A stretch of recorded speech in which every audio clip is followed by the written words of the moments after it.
My name is David Daniel Ball, and these are the headlines for Wednesday, the 1st of April, 2009. Thousands stranded by New South Wales flood waters. Rudd gives warning on shrinking economy. Doctors propose Medicare safety net cut for births and IVF treatment. $900 payments hang in the balance on third day in court. 16 teens don't need behavior class, says a judge. Newsreader Brian Naylor's son cut out of will. Scientology and atheism unite. Sexy worldwide demonstration scheduled. Over 3,000 properties without power in Sydney's inner west. Latham's narcissism led to downfall while Rudd is untouched by his own. And in comments, God help us in a terrorist attack if we can't handle a blackout. If our farcical response to the blackout is any guide, Sydney is nowhere near prepared for a terrorist attack, according to Chris Smith. Hour extended by Tim Blair, a brightly illuminated sign above Sydney's Botany Road. This is an April Fool's, isn't it? Asks the editor. And from Andrew Bolt, Labour laws to make even a Labour minister worry. Former Labour Minister Barry Cohen now runs a small business, which is why he's alarmed by the Rudd government's new workplace laws. Michael Stutbury says these are laws which could shut your local chemist on weekends. Dog of an animal rights group, PETA, the animal rights extremist group, is busier protesting for animals than actually helping them. PETA's animal report for 2008, filed with Virginia Department of Agriculture and Consumer Services, shows that the animals rights group killed 95% of the dogs and cats in its care last year. During all of 2008, PETA found adoptive homes for just 7 pets. Just 7 animals out of the 2,216 it took in.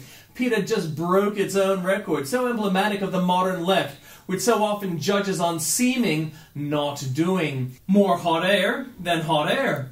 Professor Philip Stott says the hot air is going out of the global warming balloon. Sadly, I think that neither our politicians nor the mainstream media like the BBC and the Times have quite yet grasped how few people are convinced by the global warming panic. I speak to many groups around the country and I'm constantly amazed, and encouraged I might add, by the level of skepticism I encounter. Stott explains the 5 big challenges to the global warming scare. Bryce too much for Rudd ministers. Malcolm Kolesh says not all Kevin Rudd's ministers think the Governor-General is their political equal, let alone their master, and I've got heaps of information there for you at that link. Is McCain still dodging blame? I don't think Sarah Palin can count on John McCain in 2012 like you could count on her in 2008. This article is symptomatic of Bolt's worst. McCain is as gracious as ever, and he would have had to have been a fool to have endorsed Palin so soon, so long before the next election. McCain is not a fool, not like the former Secretary of State Colin Powell who endorsed Obama prior to the last election. Will there actually be a Holden to bail out? Andrew Bolt did warn that this seemed an awful lot of money for very doubtful returns. Obama versus the scientists, who are you going to believe? Barack Obama says few challenges facing America and the world are more urgent than combating climate change. The science is beyond dispute and the facts are clear. On the other hand, 100 scientists, with all due respect, Mr. President, that is not true. And there's more there for you at the link. Now it's all right to laugh at Obama. Mockery of Barack Obama finally goes mainstream. Jay Leno on The Tonight Show. President Obama said this week that things will get worse before they get better. That's something you never hear before the election. Let me tell you, if I'm elected, it's going to get a lot worse. He has announced a task force to review tax codes. He's concerned there are too many loopholes and too many people manipulating the system to avoid paying taxes. And that's just in his administration. Crims break into your TV. Underbelly is only the underbelly of crime on TV. Viewers can sit through a whopping 25 crime shows on free-to-air networks, and if all that bloodshed isn't enough, a whole network is devoted to it, the Crime and Investigation Network on Foxtel. No wonder they stopped talking about it. The next right is right. This exit poll statistic is a candidate for most underreported fact of the 2008 election. Those who said race was an important factor voted 55% to 44% in favor of Obama. Now they tell us, so why did Labour offer this man as Prime Minister? Mark Latham was a narcissistic loner whose political brilliance was blunted by destructive rage and paranoia, his former Chief of Staff says. And what's Kevin Rudd's excuse? Rudd stacks what he said he wouldn't. Kevin Rudd before the election promises not to stack the ABC board with political mates. No more ethnic scapegoating. It took Hussein Adibi, the sociologist and Islamic philosopher, to finally convince me enough was enough. Yes, enough with racial scapegoating, enough with the bashing the same old ethnic group. Adibi, a Queensland University of Technology researcher, has released a study on why our Muslims are twice more likely to be jobless.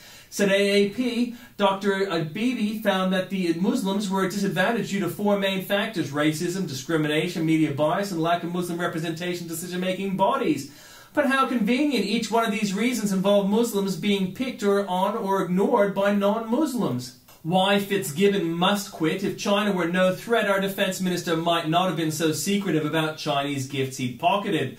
Nor would our Prime Minister be just as secretive about his own ties to the communist autocracy.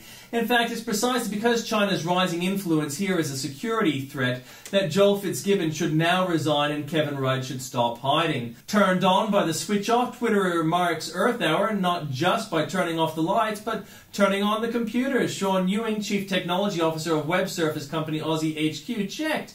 A post on Nanog prompted me to check our network graphs. Our network utilization in Earth Hour actually went up, not down. Update. George Browning yet again embarrasses himself, and thricely he turned a church ceremony into a celebration of a pagan faith. He uses a sermon to preach politics, and against all scientific evidence he suggests the Black Saturday fires were caused by global warming.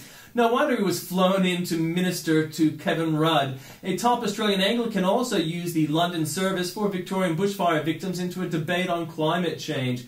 Former Bishop George Browning said he was proud that Kevin Rudd's government had a significant commitment to reducing carbon pollution. Browning is an embarrassment to his church and proof of the decline of reason.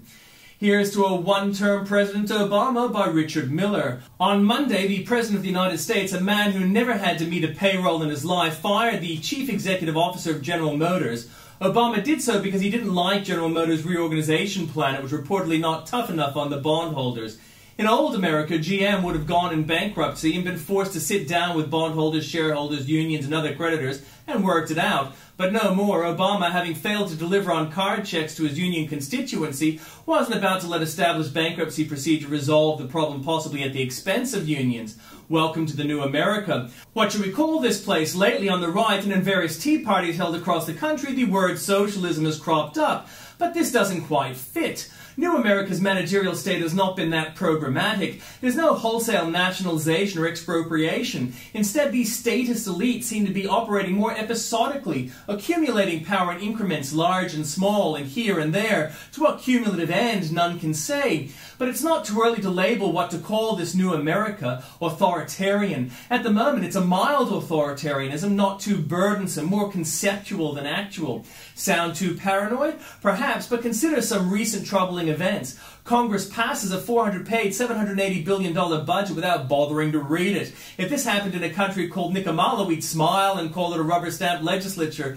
Then, when President Obama gets caught including AIG bonuses in that budget, and tax-subsidized organization with suspiciously close ties to the president's resume and campaign, he helps deflect attention by sponsoring menacing visits to the homes of AIG executives.